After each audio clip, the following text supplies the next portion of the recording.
Assalamualaikum warahmatullahi wabarakatuh. Perkenalkan, nama saya Nabila Pradita Putri dengan NIM 2438305207. Baik, di sini saya akan menjelaskan tentang manajemen risiko, prinsipnya, pengertian, proses, dan tekniknya.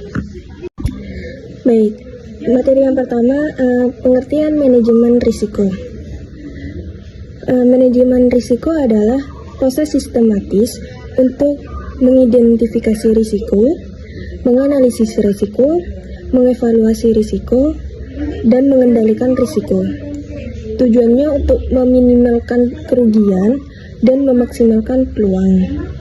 Maksudnya di sini manajemen risiko adalah cara atau langkah yang dilakukan organisasi untuk mengelola kemungkinan kejadian yang bisa merugikan.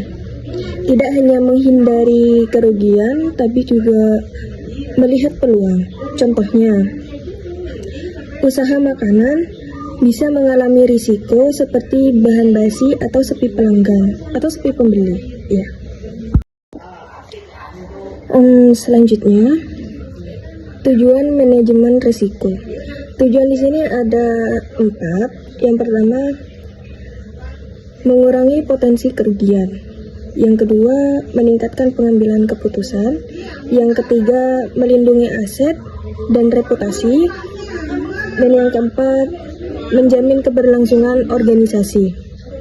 Penjelasannya, tujuan utamanya agar organisasi lebih siap menghadapi masalah. Penjelasannya, mengurangi kerugian atau supaya tidak rugi besar. Terus pengambilan keputusan ini agar lebih matang dan tidak asal.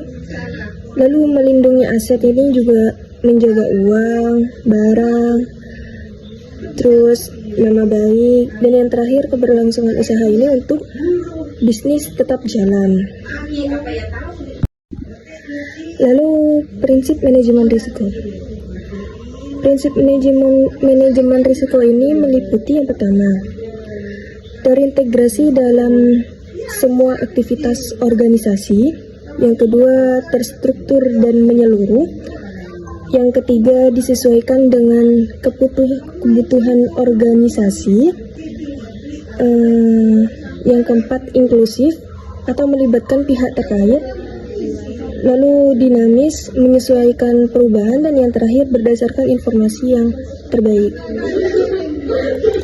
Nah, prinsip di sini adalah dasar dalam menjalankan manajemen risiko. Penjelasannya yaitu terintegrasi untuk masuk ke semua kegiatan. Lalu terstruktur ini dilakukan dengan rapi dan sistematis.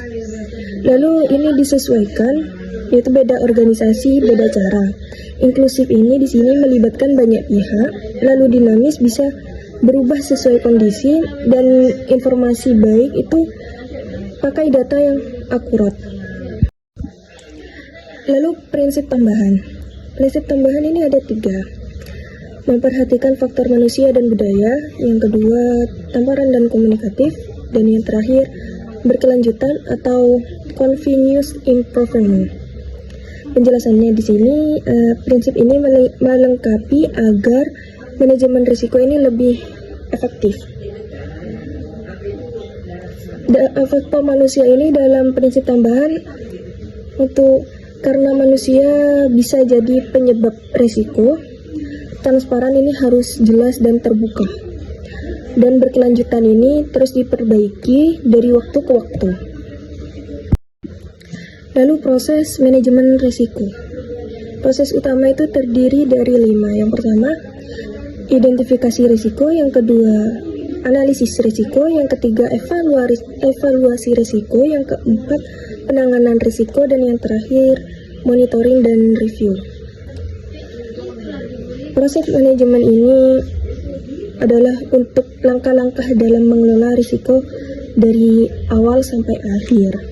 Urutannya, identifikasi ini untuk cari risikonya, analisis ini nilai besar kecilnya, evaluasi ini tentukan prioritasnya. Lalu penanganan ini cari solusi, dan monitoring ini diawasi terus gitu. Lalu identifikasi risiko. Mengidentifikasi risiko ini kemungkinan risiko yang dapat terjadi seperti yang pertama risiko operasional, yang kedua risiko keuangan, yang ketiga risiko lingkungan, dan yang terakhir risiko SDM atau sumber daya manusia. Penjelasannya, mencari semua kemungkinan risiko yang bisa terjadi. Contohnya operasional itu untuk alat rusak, keuangan itu rugi, lingkungan itu bisa terjadi banjir, lalu SDM ini bisa karyawan bisa jadi karyawan sakit gitu.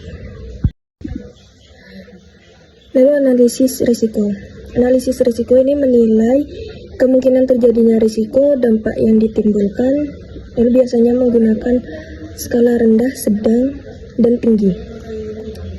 Menilai seberapa besar risiko tersebut dilihat dari kemungkinan terjadi atau jarang atau sering, dampaknya kecil atau besar, contohnya kompor rusak kemungkinan sedang, dampaknya besar. Lalu evaluasi risiko, menentukan prioritas risiko. Risiko tinggi ini ditangani segera, risiko sedang dipantau, risiko rendah ini diterima. Menentukan mana risiko yang harus didahulukan. Ya, risiko tinggi itu harus segera ditangani, lalu risiko sedang ini diawasi dulu, risiko rendah ini bisa diterima. Lalu penanganan risiko. Strategi penanganannya ini ada 4, yaitu menghindari risiko, mengurangi risiko, memindahkan risiko atau asuransi, dan menerima risiko. Cara mengatasi risiko ini menghindari untuk tidak melakukan aktivitas berisiko, mengurangi untuk mengurangi dampaknya, memindahkan untuk dialihkan, contohnya asuransi. Lalu menerima ini jika risikonya kecil. Lalu selanjutnya monitoring dan review. Ini ada 3. Yang pertama mengawasi pelaksanaan manajemen risiko. Yang kedua mengevaluasi efektivitas, lalu yang terakhir melakukan perbaikan berkelanjutan. Setelah ditangani, tetap harus diawasi. Tujuannya melihat apakah cara yang dipakai ini berhasil, memperbaiki jika masih ada kekurangan.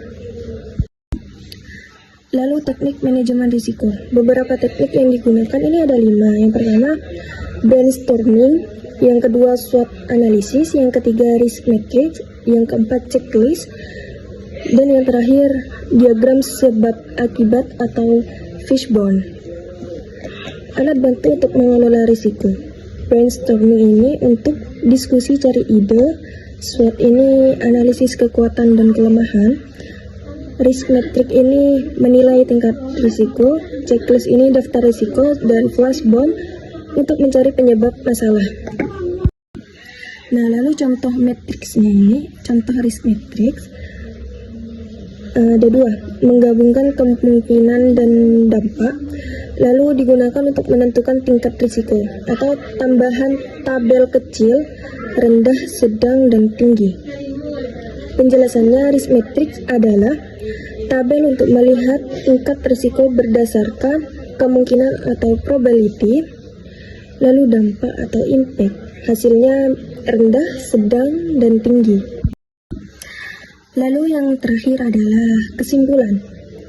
Manajemen risiko penting untuk organisasi, terdiri dari prinsip, proses, dan teknik untuk membantu mengurangi kerugian dan meningkatkan peluang. Manajemen risiko ini sangat penting karena membantu organisasi agar lebih siap, mengurangi kerugian, dan membantu mencapai tujuan dengan lebih aman. Mungkin sekian itu dari saya, kurang lebihnya mohon maaf. Wassalamualaikum warahmatullahi wabarakatuh. Terima kasih.